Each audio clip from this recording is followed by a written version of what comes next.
This podcast was created on the lands of the Ngunnawal people, the Wurundjeri people, and Ngāti Pawa. We acknowledge the contributions of Aboriginal, Torres Strait Islander, and Maori people to making rugby league the greatest game of all.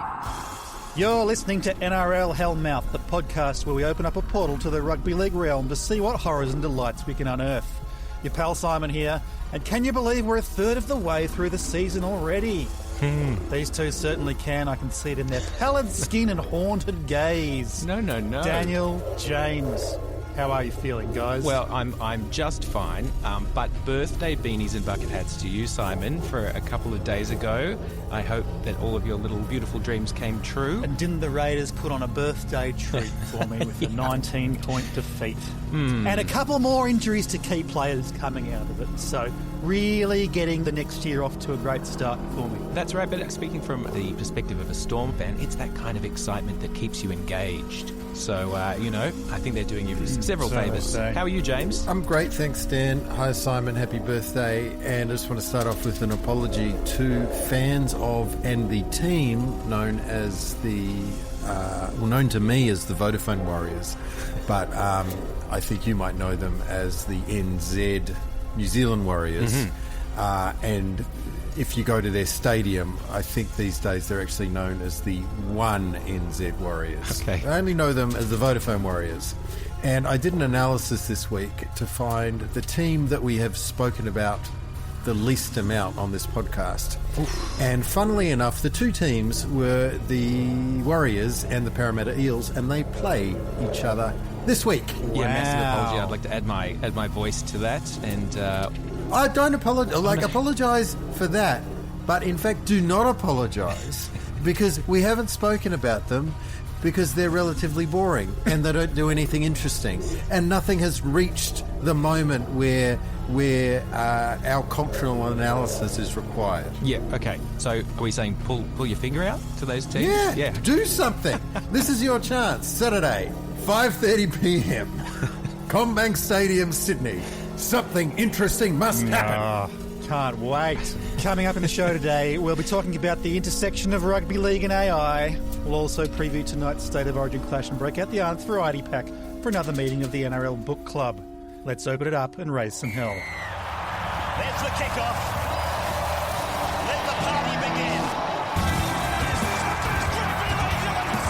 I undeservedly apologise to everyone for my actions. I didn't intend to disrespect anybody, and I definitely didn't do it on the car. Well, I've been watching the Seagulls, and not one of them is eating. This is a horror movie. Rugby league. What else can this grand final provide? To get stacked live on television. Stop it, it's starting to hurt. Well, just when you thought rugby league was getting normal again, along came round 8 and some of the most ridiculous scorelines yet. The average winning margin last round was 23.5 points, and the average points scored per game was a whopping 56. Absolutely bonkers. That is bonkers. Daniel, please tell me you've got something to make me feel better. Yeah, hey, what have you got, Mr. Positive? Look, I've at least got food for thought. And that is in support of our Give Up at 20 campaign. Now, of course, Give Up at 20, an initiative that started as it's a grassroots movement. It's a social experiment. It's a well-being initiative as well, I'd say. Oh, you're absolutely right. Public health. So this is the initiative that once your team goes 20 points down, that you either switch off the TV, you walk out of the venue, you detach yourself from the downwards trajectory of ruining your life. You find pleasure in other means. Absolutely. And so the good news is that we are right, because not only was there a lot of games that followed the narrative that we have been supporting, which is massive leads and 20-point deficits that have been established early in a lot of these games over the weekend, given the latest tweak to the rules. But I wanted to give you some statistics just to back that up. So first of all, looking at round 8, yes, there were 4 hours of game time after a team led by 20 points. And that's over a third of the total game time of the round that you could have been, as a collective NRL fan base, we could have been doing something far more productive with that time. 4 hours. 4 hours. So just, within that sort of bracket, we could have been reading a classic paperback. We could have been sanding back and varnishing that coffee table, knitted a beanie, sewn a bucket hat, or completed about a 1,500-piece puzzle. So there's plenty there that you could have done in your weekend rather than piling on the misery that was the spectacle among 5 of the Telstra Premiership games. Now, you may be asking, okay, why believe in give up at 20? Surely my team can come back, and sure, technically, they can. But here are the intriguing statistics that we've been working on with our research team during the week, and that is that in the past 7 seasons, a team has only come back from a 20-point deficit 4 times. And if you're asking if it's a common occurrence to fall behind by 20, looking back at the 2025 season, a 20-point lead was established in 95 of the 213 regular season games. So that's 44% of the games. And during that season, only one of those 95 games did the team come back. And I think, actually, Simon, you were the unfortunate beneficiary of that when the Bulldogs beat the Raiders in round 10. Yeah. But this season, we've, of course, had the wonderful little sweeteners to the rules from Volandis & Co. And we've seen 31 from 64 games feature a 20-point lead. And that's 48% of the game so far. So we are increasing the numbers on last year. And so and none of them have come back. No, that's right. And so far, we've had absolutely none of them come back of those 31 games. So the suggestion is that, unfortunately, we could go deeper. And I'm, for one, very excited about maintaining that streak until the end of the season so we could say we was right. It'd be fascinating to see the amount of time that could have been saved across a whole season. Yes, You're that's getting right. 4 hours in one round. I mean, I'm pretty sure in 4 hours you could watch any one of the extended editions of the Lord of the Rings trilogy. Great films. You get all the deleted scenes that weren't included in the theatrical releases. Pervy Gimli getting a lock of Galadriel's hair. Merry Pippin finding Saruman's pipeweed stash. Aragorn talking to a horse in Elvish. You'd also learn a lot about heroism and bravery, something didn't see much of when the Roosters put 62 points on the Dragon on Anzac Day afternoon. Inspired choices. And exactly, Simon, a very good point. It was on Anzac Day. And I was watching these matches. I know about a decade or more ago, they used to, I think very unfortunately, make parallels between rugby league and trench warfare, and it was a little bit on the nose, and they've thankfully stopped that now. And now you can't even imagine doing that because the game has changed so much. And to think if brave Australians went to war in World War One, and is this what they fought for? 62-12? No. And they in fact didn't. And imagine more than 100 years ago, they probably couldn't even conceptualise what the world would be like, or indeed what rugby league would look like. It's a very different game. So it is fair to say they didn't fight for what rugby league looks like now. It would be impossible for them to even conceptualise it. One or two might be sort of futurists or science fiction thinkers at the time that could potentially then be able to look forward from the game of rugby league, imagine what stadiums would look like, what social mores would be, and then to conceptualise what rugby league looks like. But can you imagine the response from their peers, James? They'd be ostracised. They would say it's Yahoos, madness. Yeah. And then even if they could conceptualise what rugby league is like now, would they then think, I am going to fight very hard, put my life on the line so that people can enjoy this? I don't think they could. So, I mean, that is clear that the Anzacs did not fight for this rugby league. But it is also clear that they probably wouldn't have enjoyed it. Because I'm not. Couldn't agree more. It's a point well made. Thanks very much. has scored on American soil. Turkey's heritage. And a 4-pointer here. Right.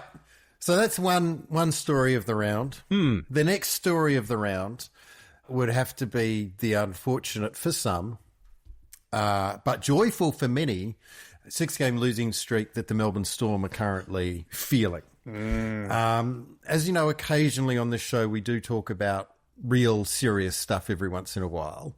And as Simon and Daniel know, 20 or so years ago I was lucky enough to be a small part of the Storm's inner sanctum and write match reports and do a few interviews with the team, and that was quite exciting for me at the time. And I remember two things quite well. One, of course, is the time that I put a very small voice recorder in front of Craig Bellamy at a press conference, and he uttered the immortal words, "What the fuck is that? What's that? Fuck that."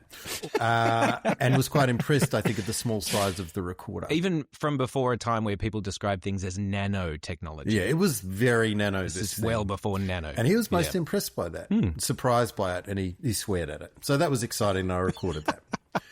The second thing, probably more pertinent, was that at one stage I was in there and he and the assistant coaches were late till Christmas lunch by 1 or 2 minutes. And I did hear him get very angry about their tardiness to that. And it always made me think that is the sort of standard he sets for everybody, which is getting the basics right and whatnot. So I know that I expect to be quite annoyed. He seems quite shell-shocked by the 6-game losing streak. I've heard him say he can't remember what they did last time that they lost 6 in a row. And, you know, they made a few changes this week. He needed your little voice recorder there to make some notes. You needed me to go back and say, here we go. This is what you need to do. This is how you can find yourself. So that's the Storm, and if you look at the Storm fan kind of chat, everyone's very upset. A lot of people we've seen this week spending time in the toilet, which has been great, just on Facebook in the toilet, likening the team to the toilet, and that's all been great to read. But on the flip side, Simon, and I think good to hear your perspective here, people are thrilled at this. They love seeing, they're loving seeing Belzer in the team, down second from last, playing like absolute crap. And seemingly with nowhere to go, and to revel in that and to be part of tasting what that feels like finally, to be a loser like everybody else has been in the last 20 years, I am finding very refreshing. How are you going with it, guys? I'm actually do love it. There's no other cohort in Australian sport, I think, that has had such a long time of not feeling this suffering, maybe the salary cap scandal aside. Yeah, I think we spoke the other week about how you guys have been basically living in a walled garden with no idea of the pain that other teams' fans go through. Yeah. And it is wonderful. I always read the comments on a Storm post because it's wonderful to see the entire fan base's kind of sense of reality just crumbling with each successive loss and triggering a genuine existential crisis.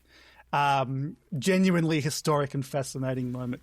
And I mean, I don't feel bad for you guys yet.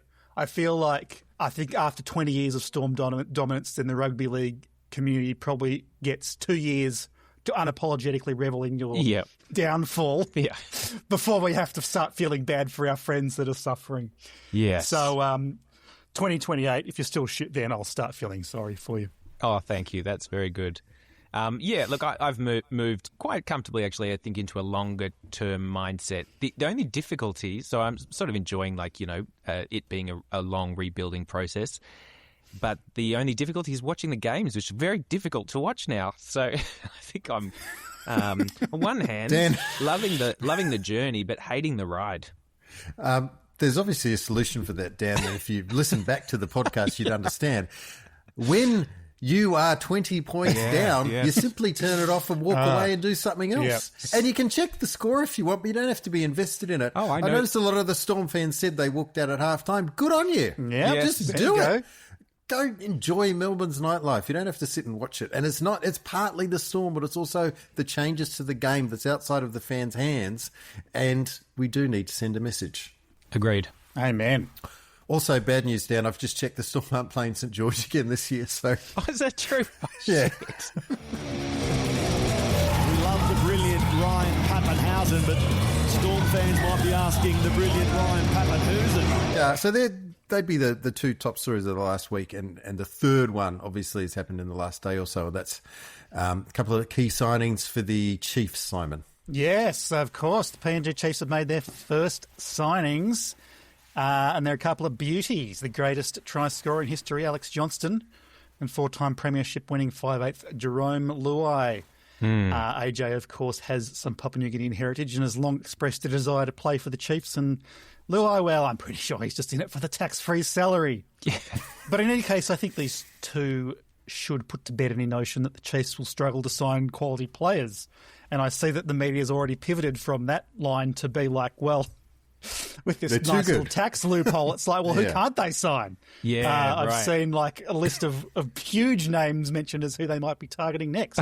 And apparently, according to Dave Ritchie of the Daily Telegraph, when they signed Luai, the PNG Chiefs basically said, come and build your NRL team. They want him to have input into who he wants to play with, which I don't know about that. He's a great player, but I'm not sure I'd want him as a recruitment manager, you know? Yes, fair enough. But, you know, it does give the club a couple of very good magnets for attracting other players. Of course, you've got the party vibe of Luai. But then, you know, for the other players, there's Pokemon card enthusiasts. Yeah. They can come and play with Johnston. Or both, you know. It'll be a really wild atmosphere down there at the club. He'll be ripping packs by the pool at the Airways Resort. We've got to get the boxes of books ready to fill up the library that we obviously are aware of, and we broke exclusively on NRL Hellmouth a month or so ago. It's created some great content for media who are, I think, a bit bored now of saying that Bellamy's got a problem, because we finally got a great classic Fox Sports headline. Luai broke down in Benji's office over PNG switch. The coach's stunning response just exploded. Wow. I'm not going to bother reading that. I assume that means that Benji said no problem. Yeah. Jerome, and have a good time. How did you know, James? It's exactly that. I assume it would be that. Yep. And justified on the terms of, you know, doing what's right for your family. You've got to do what's right for the family. And so that's your sort of, you know, hall pass to get yourself out of your existing 3-year contract, which he will honour. And I'm also hopeful Alex Johnson moving over there big question for me, will the Tree of Wisdom venture over at the same time? Will from the this Wiggles. From the Wiggles? Sorry to explain that to people that don't know. Will the Wiggles be part of the opening game entertainment? Huge news, and this is a really positive story for the Chiefs, and hopefully they get their mascot right. And again, reach out, hellmates at nrlhellmouth.com, and we've probably got the solution for you. My only concern there is that the Tree of Wisdom does sort of look like a bit of a cultural appropriation gone wrong, sort of wearing a lot of leaves. Ooh. You know, it may actually not go down so well if he's brought over as a marquee signing. So let's do the groundwork there with the... Well, I would suggest that the tree gets over there sooner rather than later. Just does a little test concert in a small plaza or mall, see what happens. Before, as you say, going over with AJ and the full Chiefs entourage. Yeah. Sounds good. Before we move on, I just wanted to quickly cover the NFL draft that was held over the weekend. Of course, we have got nothing to do with the NFL on our show. That's great, Ben. So cool. Well, just explain it for the There's for the only one please. thing that is that I wanted to bring up, and that is the caliber of names that you get in an NFL draft. A few weeks back, we covered our favourite NRL names. We had Rex Bassinthwaite, Gerald Skelton, there was Samuel Stonestreet. There was a good list there, but here are some of our favourites in the NFL draft. And unfortunately, I think they've one-upped us well and truly. You've got Dejon Stribling, Traden Stooks, Jake Slaughter, Mansour Delane, Sonny Styles, Casey Concepcion, Romello Height, Ephesians Prysock, Hezekiah Masses, and Toriano Pride Jr. Wow. So do you think... I mean, obviously America in some ways, or the US, is a few steps ahead of us in terms of both the enshittification of life in general and the optimization of humans towards a goal, as opposed to probably in Australia and New Zealand, you like get born and you kick around as a kid, and if you're good at something, you might focus on it. But I think in America, it's more like, right, you're going to be doing this later. Do you think the names are being optimized at birth to then create that career path? And is that something that rugby league players need to be doing? This is clearly something we need to investigate, because yes, your parents can have high hopes for you and set a beautiful first name, but some of these surnames, like looking at that, I mean, yes, Stribling, Stooks and Slaughter, they just got lucky. But Styles, Concepcion, Prysock, Masses, Pride, I mean, yes, they So could you're be saying there. then it's a multi-generational. You got to set up the first kids with the right surname somehow. Then you've optimized that, and then once you've got that surname established to the next generation, then you go, I call them Rocket or, Slinky. Yeah, there's definitely a long lineage. You basically need to bring back arranged marriage so that you're actually ensuring that you're marrying into families with good rugby league surnames. Yeah. Oh, yeah. Yes. Destined for great things. Yeah, I mean, there must be so many fantastic names out there that have gone through the college system that it didn't turn out so well for them that they didn't go pro, but they've got these audacious names. One story that I always love is there was a player that was drafted in the mid-noughties, I think, or maybe it's around like 2008, 2009. His name is Forrest Lamp, right? Now, a great name of its own, but of course sounds a lot like Forrest Gump. And I think we once traced the dates back, and it actually turned out that he was born and named like 3 or 4 months before the movie came out. So his parents would have named him Forrest Lamp, not knowing that one of the most popular films of all time was just waiting in the wings to be released and would become a household name. And everyone would say, oh, like Forrest Gump, right? And but Forrest Lamp showed them when he got a pro contract. So great stories. The champion of Australia, the champion of Australia, Peter V'landys, he's like President Trump. Well, I just took a sip of a protein energy drink because that's sort of mood I'm in when I'm talking about AI banter, as it makes me feel like the world has no reason to exist. Because a lot of interesting things now are just simply happening within the confines of an artificial intelligence run large language model. Yeah. And as listeners know, every month or so, some big new company puts out a new model, and I like to put it to the test. ChatGPT released a new version in the last couple of weeks, and I put in a prompt which was something like, give me 6 banter starters about NRL, and they were largely quite ordinary. Oh, they were very boring. But props to the fact that it knew that Jerome Luai had signed to the PNG Chiefs, and that was last night when I put it in. Okay, here's one. Player movement in 2026 has become comedy. Sign a 5-year deal means absolutely nothing. Blokes are announcing exits before the ink's dry. Jerome Luai signs with the PNG Chiefs for 2028, and suddenly every fan becomes an accountant. Tax-free money, mate. Can't blame him. Loyalty in rugby league now lasts about as long as a hamstring at Manly Warringah Sea Eagles. Oh. Just loves topical stuff. Just brought in a few strings from various stories to make you feel like he's informed. They are informed. Sorry, I won't gender them. The funniest part of 2026 is watching clubs panic in round 8 like the season's over. One bad loss and suddenly the coach is under pressure and the star half is out of form and the board's reviewing options. Melbourne Storm lose one Anzac round game and Craig Bellamy starts dropping blokes like he's on a reality TV elimination show. The tribe has spoken, mate. Bench. Imagine saying that. Imagine you had that whole preamble that is somewhat correct and actually wrong and is not reading the room. And the joke is the tribe has spoken, mate. Yeah. Bench. Would have had people falling off their chairs if was that comment made 25 years ago. Yeah right. I think. Last one, because it's just so terrible. And only in 2026 could a bloke deliberately headbutt the ball downfield on the whole rugby league world calls it innovation.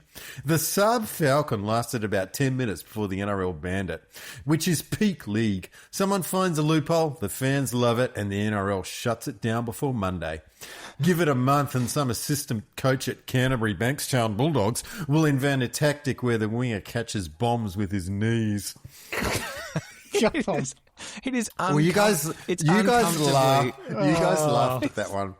And then the other thing I do as part of the test, which again failed at, okay, it failed. Yeah, definitely. Is that I ask it to give a picture of the person saying this banter, and usually it's some depressed older person in a bedroom that looks like they still live with their parents. Yeah. And it's festooned with various club paraphernalia. And this time it changed it up quite substantially. And we'll use this image probably in the podcast description. Oh, yeah. But it's a sort of a bit of a cool looking guy, probably in his 20s. He's got the classic 20-year-old moustache and some classy black and white photos of random league players in the background. What looks to be like Lynx or Lynx style cologne. What do you call it over in Australia? Yeah, it's Lynx. Yeah. Is it Lynx? Yep. Yeah. You got your Lynx style cologne. Nice looking hat, and he's got the expression of the smuggest prick. Yeah. The most punchable face you could see. Yeah. On it. So enjoy that. But I don't know about you guys. It's so American. Like, that is an American smirk for mine. Dan, you reckon Aussies don't smirk that way, mate? You reckon that's not an Aussie smirk? No, they do it with, like, they'll show a bit of teeth, I think. Right. This is all in the brow. It's true, If you get a chance, make sure you check the picture on our episode because, definitely American face. He'd be a big betting app user, you would think. So that's one big cross. Now, further to that, because I do switch off at 20 sometimes, I don't end up watching the whole games. Are Fox Sports still doing the try predictor AI method? Yeah. Yes. And they are still doing the momentum tracker, correct? Yeah. Yes. So both of those are useless. I don't have any further analysis to that. Yeah, they're absolutely Whenever I look useless. at a momentum tracker, I look at it and I go, right, you've just told me who's had the ball most and where there's been a try. I can see that with my own eyes. It's not in dispute. Yep. And for all of these games, the momentum goes one way for about 30 minutes, another way for 10 minutes, and then the other way for 40 minutes. Yes.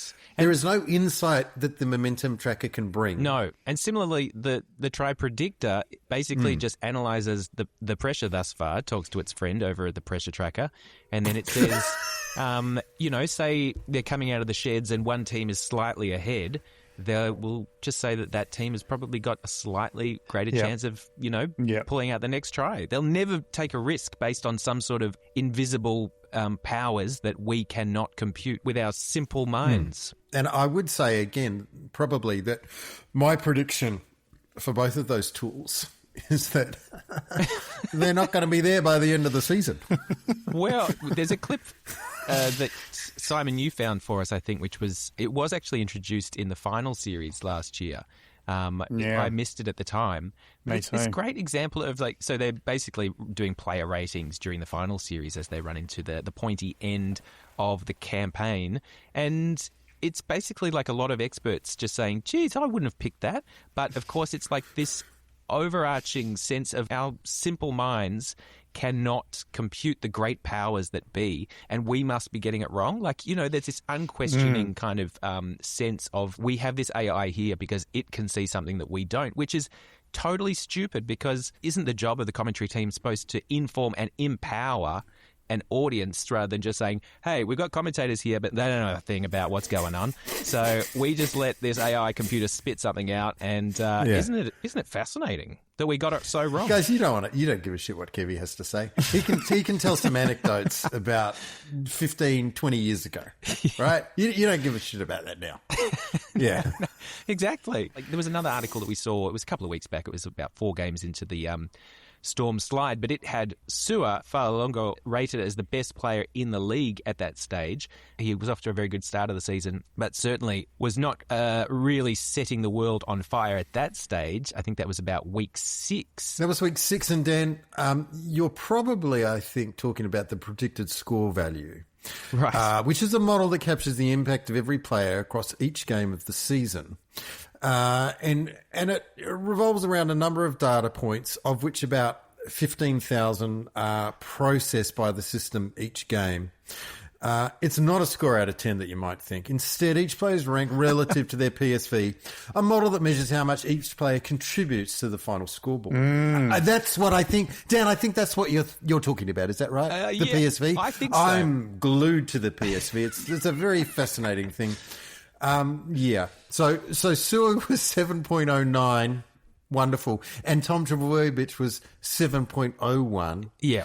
And Adam Dewey was 6.76. Now, I don't want to say further, but I've noted Tanner Boyd of the Warriors was 6.75. And I do just want to mention the Warriors again this week. That's very good. So, I mean, there's some really interesting scores, aren't they? So these scores are 9 out of 10. So what are we supposed to read into them? It's just a number. Good point. Like, what does the 7.05 mean? Oh, but AI knows, Simon, you've got to put that score.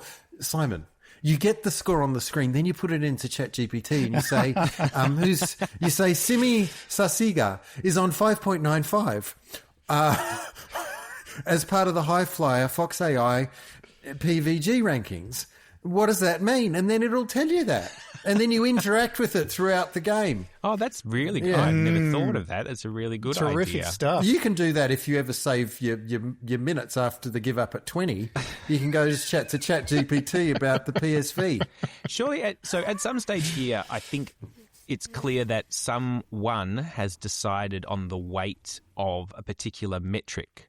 So I don't think that the AI itself can look at the games and, watch the footage and weigh it all up. But there has to be some sort of like a football brain, a real human one, that has decided, all right, so run meters translate to this because we see it reflected in scores here and here, and they have some sort of correlation between the two. Yeah. So someone has decided that this is the way that AI should crunch the numbers and give it and empowered the creature or the machine. You can't do that, Dan.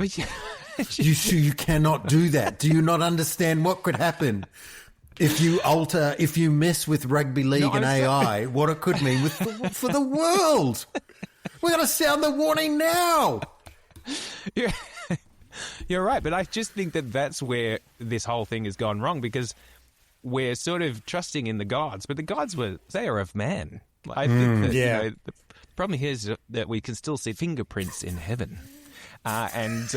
We, if these are cosmic powers, we have to just put some game footage into a computer and just say, you work it out, because I'm not going to tell you what run meters are. You have to decide how to sort this thing out. I think that's a spot on, Dan. I think that you'll see a lot these days of, applied statistics being relabeled as AI, where actually it's just, yes, they feed a lot of data into a program and it produces a number, and then maybe it adjusts the weightings itself based on what happens each week. It then changes the weightings for the next week. But that's it. There's no digital god at work here. And then you put a badge on it. AI powered by so-and-so. Yeah. But speaking of AI gods, things took a dark turn last week when we were treated to the stunning revelation that the Bulldogs are creating an AI version of Phil Gould. Seems initially like a match made in heaven, given that large language models are also famously prone to bias and confidently spouting bullshit. Gould told the Hello Sport podcast that Bulldogs chairman Adam Drewsey, who is a big AI bro, has asked Gus a lot of questions and put the answers into the Claude chatbot, along with every column Gus has written, every speech he's given, and everything he's ever done. Gus said, quote, "It's incredible what he remembers, and he will actually debate with me in 50 years' time. If anyone needs to know what I would do in a situation, they can just ask Claude." It involves the data point of Gus tweeting from the toilet and showing a photo of him in the reflection. Yeah. It's good that I must have that. It can't be sanitized. No. It's got to be everything. It has to know everything. Yeah. So I think the fact that Gus is referring to Claude as a he indicates he's, possibly just a boomer, or he's well and truly drunk the AI Kool-Aid. But God, the thought of two Gus Goulds debating each other is one of the most chilling things I could imagine. Yeah. The only thing keeping me going in life is the knowledge that statistically I'm likely to outlive Gus by 20 or 25 years, so I might get an extended period where I never have to hear from him. But now he might be immortalised in digital form forever. It's terrifying. Or, them talking together, the doomsday clock has moved one more minute towards midnight. That's right. For fuck's sake. Yeah. I'm freaking out. I'm freaking out. I've heard an interview, and I think he's really, really into it. And I think part of his the fantasy is that they're also loading in various other people from the club. So he's sort of saying, at the end, it'll be it's a virtual this person, a virtual this person, a virtual this person. They'll get them around the virtual conference table, I presume. and they'll work out the best way to do things. And then also he was talking about there's, mobs that come along, they say, all we need is we put 35 cameras at various points around your thing, and we can run simulations of every single play, every scoring effort, and tell you exactly what you have to do. So there's no need. He's just so attracted by this idea that they don't need to analyze game footage anymore. Yeah. That basically they just hit the drinks on the plane on the way home, and by the time they get back, AI has just decided this is the way to run next week. Well, he did say that they're already using AI to develop game plans at the Bulldogs. Yeah. Given how they played against Brisbane the other night, it might be time to splash out for the pro subscription. That's right. Can it teach them how to fucking tackle someone? Which is seemingly the only thing in the game that is missing currently, an ability to stop another player from scoring a try. Can it do that? Oh, no. Probably not. Yeah, probably not. Probably it can't. It can't do anything you fucking need it to do. Like be funny, write some funny banter, improve a young man's ability to tackle another man. This is what is so fascinating about this situation, is that you've got people like Gus Gould, who are the original old grumpy bastards who will, Zero banter, but also tell you that everything is about hard work and getting back to basics and all that stuff. And now they're sort of throwing that away and saying all hail the great powers. Yeah. I would like to say I've got some very exciting news, however, and that is that I've pulled some strings behind the scenes and been given priority access to the Gus AI model. What? Hey,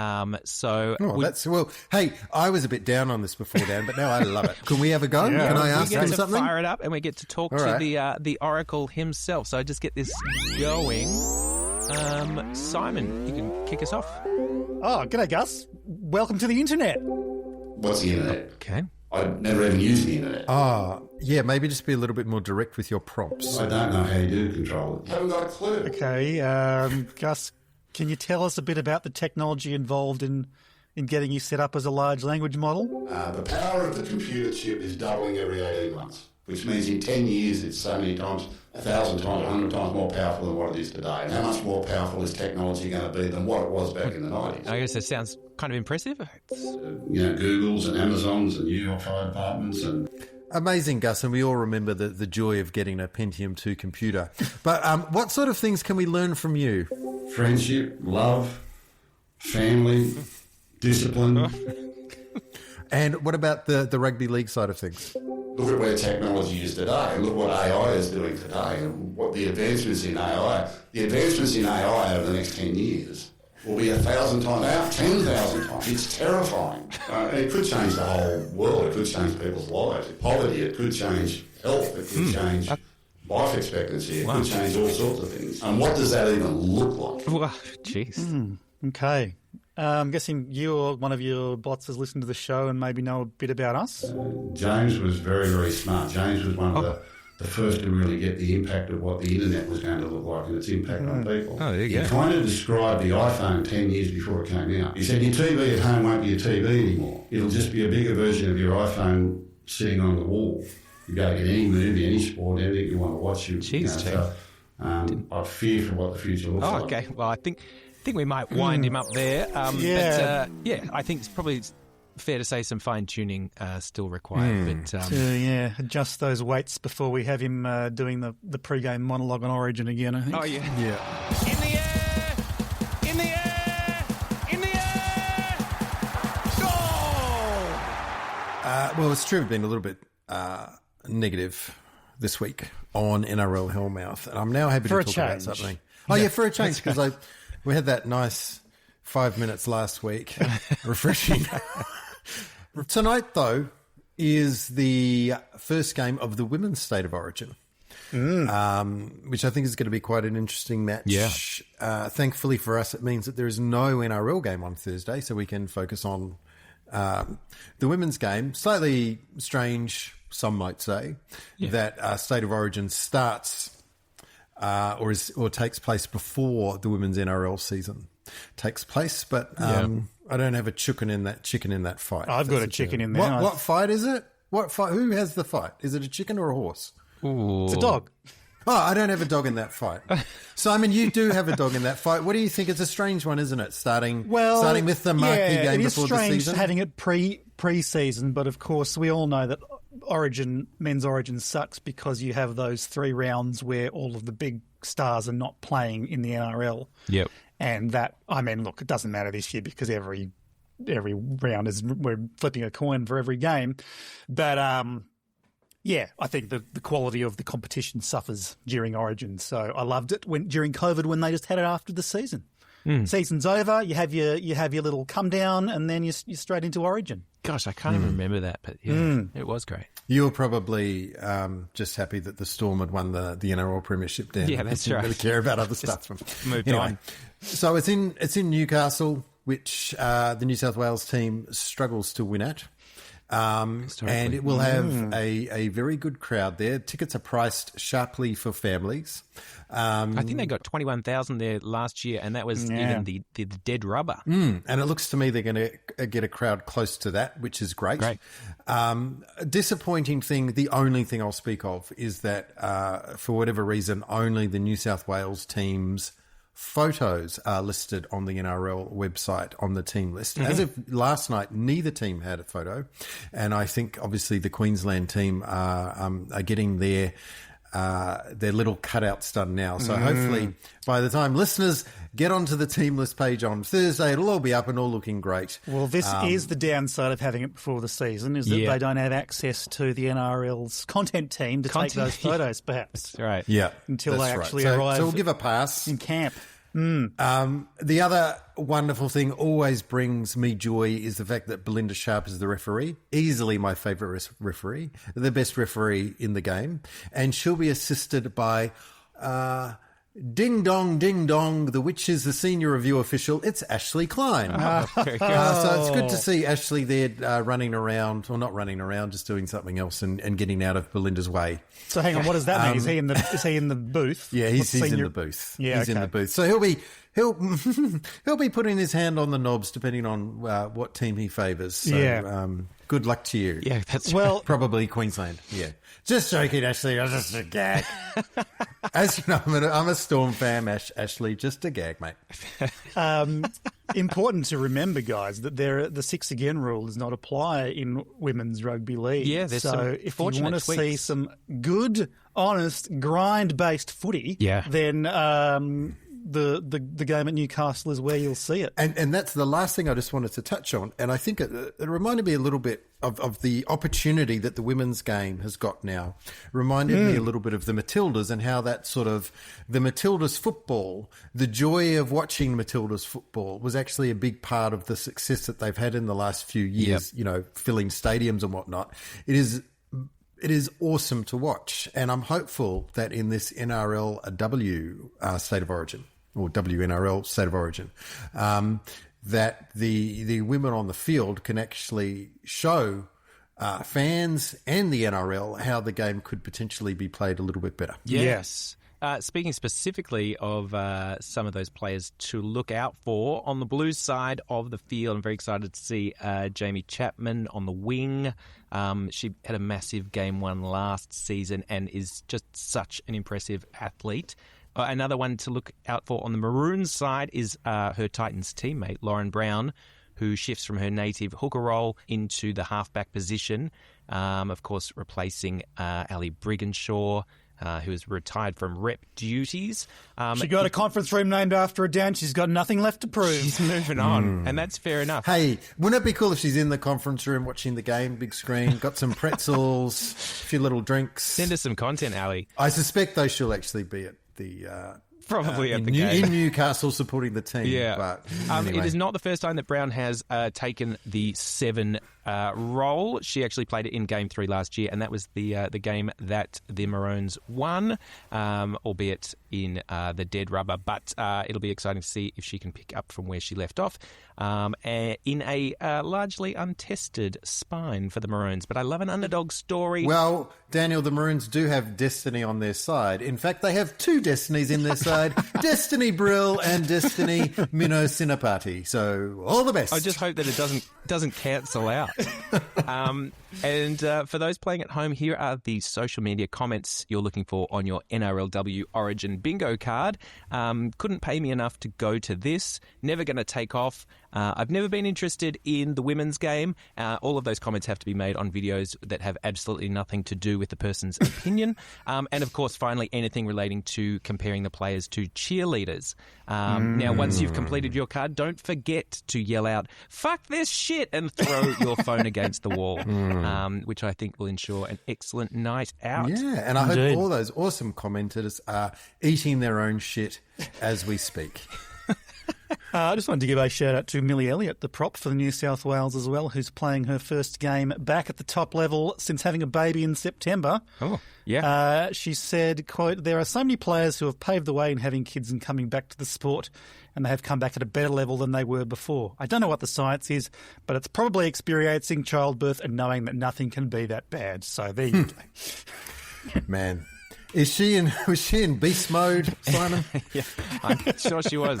That is scientifically proven. And a woman's pain threshold goes up after childbirth. Remains elevated for the rest of their life? Yes. Really? Yes. So we should be putting in a mandatory pregnancy at the start of every AFLW career. NRLW, I Dan. dare say. Remember where you are. Sorry, absolutely. And, well, no, I wasn't going to stop at that. I was going to make sure that we simulate that sort of pain for the men, some sort of a scrotal tear or something like that. Yeah. Just to, see if we can simulate the same pain response. Who was Mr. Beast Mode last week? Was that Angus Crichton? Yeah. Yeah, because he scored a try this weekend. After he scored, he did a little I love my baby movement, rocking the baby. Right. Lovely stuff. Illegal in some states to rock it. But we know what he was saying. Yeah. Hi, everybody. I'm so happy to welcome you to NRL Book Club presented by NRL Hellmouth. And the holidays are here, and that means this month's drink pairing is peppermint mocha with flavors of chocolate and peppermint. It's a merry, merry, merry, merry minty way to warm up this season, along with a great book. And I have just the one for you right here. Well, speaking of tearing balls, it's time for another edition of NRL Book Club, where we delve into the rich and varied canon of rugby league literature. Today we've got another story from the absolutely wonderful 1994 anthology, A League of Their Own 2. Now, we've heard a couple of player anecdotes from this anthology already in Book Club, but we feel it's important to showcase diverse voices here at NRL Hellmouth, which is why we're hearing a story from a referee today. Oh, wow. Belinda Sharp? No, unfortunately not. The referee in question... Yeah. Can I ask, is alcohol involved? No. Would you believe this is the first one where it hasn't started off with, a bit of a piss week analogy about drinking. A few refreshments were had, something like that. Right. This one is everybody in the story is stone cold sober, which makes it all the more disturbing. Chilling. Yeah. It's a bit chilling tale. It is a chilling tale. So the referee in question is Mick Stone, who blew the whistle in the New South Wales Rugby League from 1981 to 89 and then took over as referees coordinator for much of the 90s.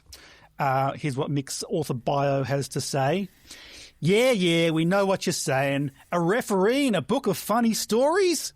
Okay, sure. Some of the whistleblowers we've loved to hate over the years have been about as funny as a train smash, but this guy is different. Anyone who can send Wally Lewis to the sin bin at Lang Park either has a good sense of humour or is nuts. And Mick Stone isn't nuts. Well, did this writer train ChatGPT on rugby league humour? Well, this is part of the body of work that ChatGPT is absolutely. It's done I have to say, I retract my earlier comments. It's done a great job. So this story is called Ball Terror. By Mick Stone. A few years back, a touch judge called John Blomfield was on the line for a reserve grade match at Illawarra Stadium. He was standing right in front of the grandstand just before half-time when the game blew up into an altercation. A bloke comes spinning out of the fight, clutching at his nether regions as the game goes on. Did you see that? He asked John. No, he says. Well, look at this, says the player, pulling down his pants and exposing his crown jewels for John to inspect. Well, the crowd has gone wild. Indeed. And John is just dumbstruck. All he can say is, get on with the game. In those days, the referees had a room alongside the home team. And as soon as the halftime hooter is blown, John has rushed in the room to tell everyone what's happened. There's 2 refs and 3 other touch judges, and John has proceeded to reenact the whole thing. After a couple of minutes, Bob Millward, the Illawarra boss, has stuck his head in the door to ask the referees to hold down the laughter because the players next door can't hear what the coach is saying. I often wonder what Bob thought when he looked inside that room to see what all the fuss was about, only to witness the sight of John Blomfield with his pants around his ankles, surrounded by a group of hysterical referees. Oh, my gosh. Okay. Wow. And that's the story there. What do you think?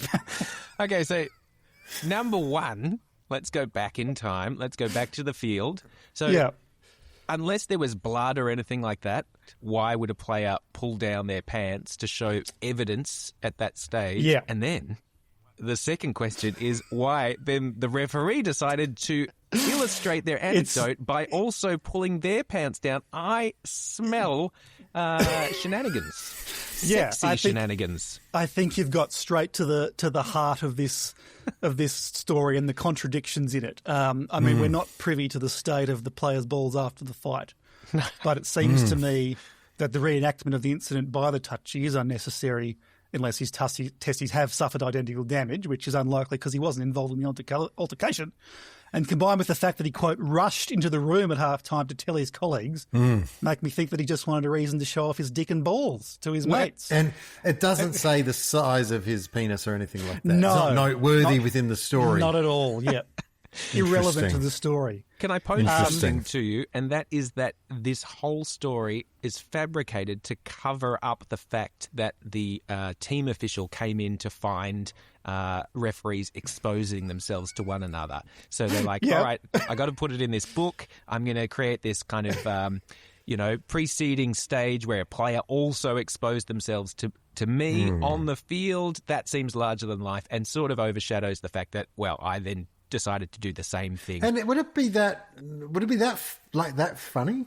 Yeah. It's sort of is it that funny that you would be in such uproar that it would travel through the room you're in into a change room filled with 20 other people. You got to imagine there's a lot more incidental sound with that many people in the room. Yeah. So much so that they couldn't hear each other. It's fascinating to think about. It is, isn't it? To reenact this, I think is the only way through it. Yeah. And I mean, back in the 80s and 90s, I feel like you didn't need a reason to show your cock and balls to your that's mates. clear. Like everybody was doing it. I don't know. Perhaps it was a little less so amongst the refs than the players, which is why he kind of leapt onto this opportunity to do so. And the other fascinating thing is that Mick Stone, the author, was not actually involved in this incident at all. This is entirely a third-hand story that he's telling. So it's interesting that he decided to highlight in the limited word count he was allocated as part of his chapter in A League of Their Own too, that this is something he chose. And perhaps that does show that some referees do have a sense of humour, as his bio claimed. I mean, you can't see Ashley Klein or Adam G getting a laugh out of this sort of thing, can you? No, clearly not. And perhaps that's part of the problem with the officiating of the game at the moment, is that refs have lost the joy and wonder that can come out of the game, or at least out of flashing your cock and balls to a mate. It's probably the latter. Yeah. Oh no, he pulled his hands away. No, possibility of penalty try and professional foul as the foul happens in the field of play. Wow. There we go. That's how stupid the rule is. I understand, but that's the rule as it stands. A new little segment. This one is called Indecent Proposal. Now, of course, Indecent Proposal, 1993 film where a rich and horny Robert Redford wants to bed Demi Moore, who is in the film married to Woody Harrelson, but instead of just asking Demi, he asks Woody and throws in the sweetener of a cool $1 million to sweeten the deal. So it's seen by many as the golden era of the male gaze in objectifying Moore as a sexual prize. And I thought I would adapt that classic sense of hot hypothetical jeopardy to the game of rugby league. So fantastic. I'm going to pitch to you a few rugby league hypotheticals, and you can tell me how you would go. Are you ready to play Indecent Proposal? Yeah. Mm-hmm. Wonderful. Now that sets the mood. Would you have your best player injured for 6 to 8 weeks with a facial fracture, in return for having a team of your choice on their Anzac Day jersey, unknowingly prints a poppy that definitely looks like a penis from a certain angle. Penis poppy, definitely. I feel like that has a greater impact on the world. Agree. Fantastic. Would you let your team lose 7 games straight to find a really early YouTube video of Michael Ennis basically inventing looks maxing? Yes. How does Michael look like from the profile view? Oh. I have to see that because the look maxes look fine from a front-on view, but if you do a profile, they look hideous. They're hideously deformed. Okay. It's this very strange thing. I've been following them very closely. Hideously deformed from profile. I'd love to see Michael Ennis's profile. Please send me pics. I think he looks kind of more normal from profile, if I'm that's not when you know mistaken. he's the real deal. Yeah, I think so too. No hammers required. But you're right. I'm surprised he hasn't sort of cut through to the looks maxing community as sort of the, epitome of what to aim for. And finally, would you give up your team's shot at winning the premiership this season Yes, done already. to see the NRL grow their audience by a significant 50% in the coming season? No, I do not want to support any growth in the NRL audience. Oh, shit. Sorry, hang on a second. Hang on. I spoke incorrectly. Would you give up your team's shot at winning the premiership this season to see the NRLW grow their audience by a significant 50% in the coming season? Absolutely, because that will mean more games without the 6 again rule. No problem. In rugby league overall, which is ultimately better for the game. Worth its weight in gold. And I'm used to not challenging for the premiership. And that was Indecent Proposal. Wow. Lovely. Yeah. I'm not going to be able to sleep tonight. It's called This Week in Hell. It's called This Week in Hell. It's called This Week in Hell. The round this starts on May 1st, which is, for us, the 5th circle of hell. We'll do a deep dive into the 5th circle of hell next week. But no, this circle is wrath and anger. Wow. And as described here, in the murky waters of the River Styx, the actively wrathful fight each other, while the slothful sullen, are submerged beneath the surface, gurgling in the mud. And at this stage of the season, you can pretty much see a third of the way through what the top 8 is looking like, who are stuck in the mud, sullen, slothful, stuck, and who are fighting at the top. Fascinating how Dante could see. He could see rugby league in the future. He could. Yeah. Others couldn't. He could. It's like he's here in season 2026. Remarkable. So, biggest match of the round is the Dragons having a bye. They'll get 2 points. Lovely stuff. Dean Young can have a nice pancake breakfast on Sunday and think about what he's going to do to finally get a win. So that's an interesting one. Yeah.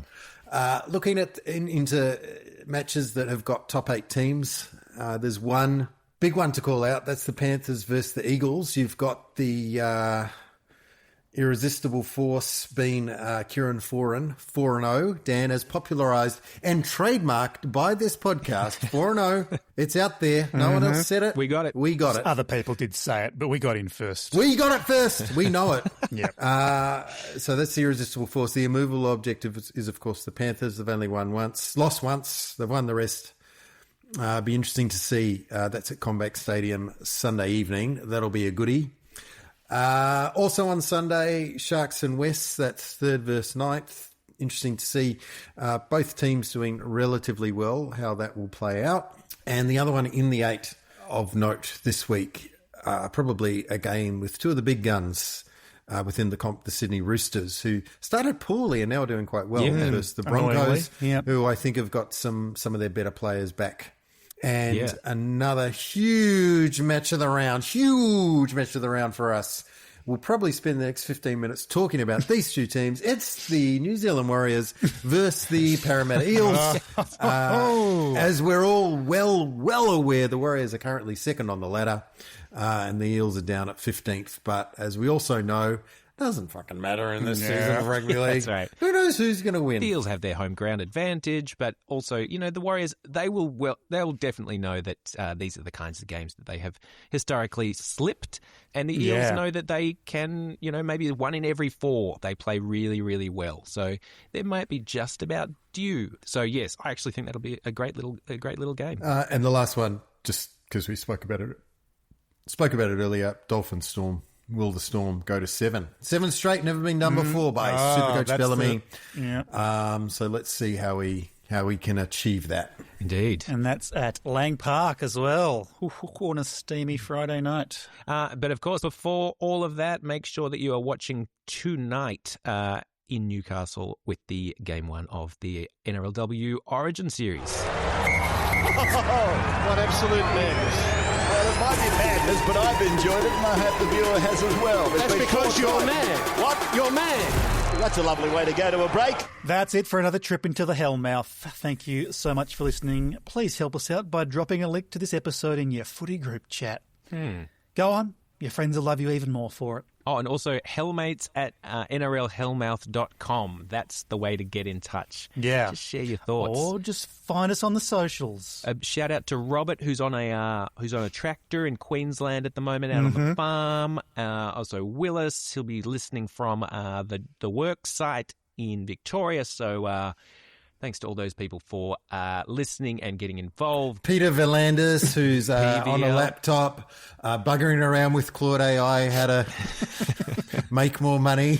And to Gus Gould, who's no doubt got a bot that's out listening to this episode right now. So hellmates at nrlhellmouth.com. Yeah, hey, shout out to the bots. We see you. We do. And now over to a bot that we've trained to sound like our co-host. For James's final thought. Your interior mind is rich, far richer than what any AI platform can possibly serve up to you. Whatever device you're on now, you don't need it anymore. Unplug, slam it to the ground, beat it senselessly and mercilessly until there are no beeps or bops left for it to give. After you do that, walk down to your local rugby league ground. Pull out real cash. You know, the plastic kind, like you remember as a kid. Pay for a ticket.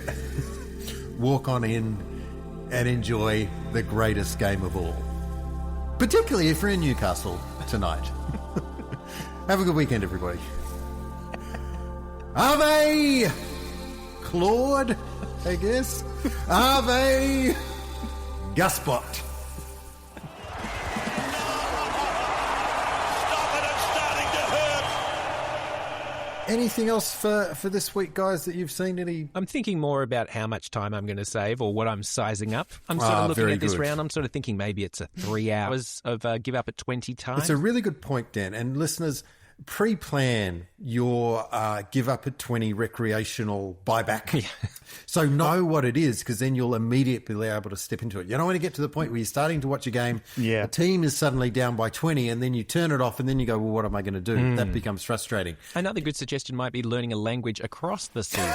Great idea. Wow, 4 hours a week. You need to create an associational link to things. So if you might be, learning German vocabulary, and you always think about die Schlüssel, which is the keys, which is the key to victory of a certain flailing Storm team that went, 20 points deep before you switched off. Yeah, das is good, yeah. I've learnt that I learnt that last week during the 40 minutes that I had free. Sehr gut, James. Meine Bruder.